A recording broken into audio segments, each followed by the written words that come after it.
এত মানুষ হত্যা করার পরেও, এত রক্ত দ্বারা জড়ানোর পরেও এক শ্রেণীর দালাল গোষ্ঠী, স্বৈরাচারের দোসর গোষ্ঠী তাদেরকে আবার পুনর্বাসন করার পায়তারা করছে। সংগ্রামী যশোরবাসী, তাই আপনাদেরকে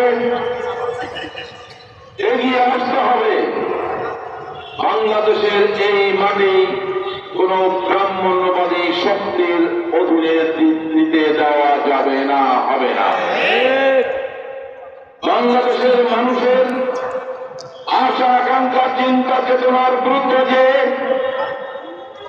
যারা ভিনদেশী সংস্কৃতি ভিন্ন আদর্শের নিচলে আমাদের ঈমান বিসর্জন দিতে চাই, তাদের স্থান বাংলাদেশের মাটিতে হবে না।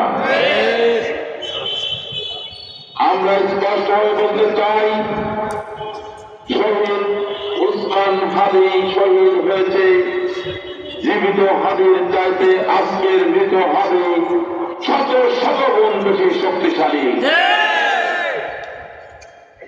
একজন হাদি চলে গেছে, বাংলাদেশের ঘরে ঘরে লক্ষ লক্ষ হাদির জন্ম হয়েছে।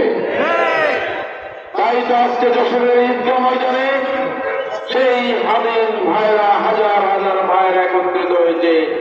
হাদির রক্তের বদলা নিতে হবে। হাদি যে আদর্শ বাস্তবায়নের জন্য জীবন দিয়েছে, সেই আদর্শ বাস্তবায়নের জন্য আমাদেরকে এগিয়ে আসতে হবে।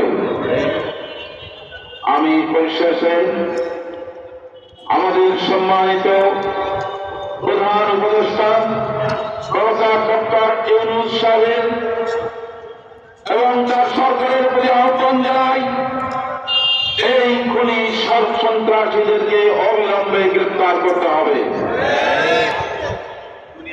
এই খুনি সন্ত্রাসীদেরকে যারা আশ্রয় দেয়, যারা এদেরকে প্রশ্রয় দেয়, যারা এদেরকে নানা রকম ভাবে সহযোগিতা করে, সকলকে আইনের আওতায় এনে উপযুক্ত বিচার করতে হবে।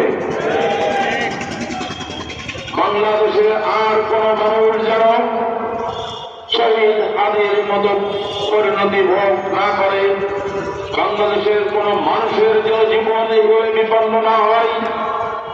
শুধুমাত্র জুলাইয়ের যোদ্ধা নয়, শুধুমাত্র জুলাইয়ের বিপ্লবীরা নয়, প্রতিটা মানুষের জীবনের মূল্য অপরিসীম। তাই আমরা দাবি করব, কোন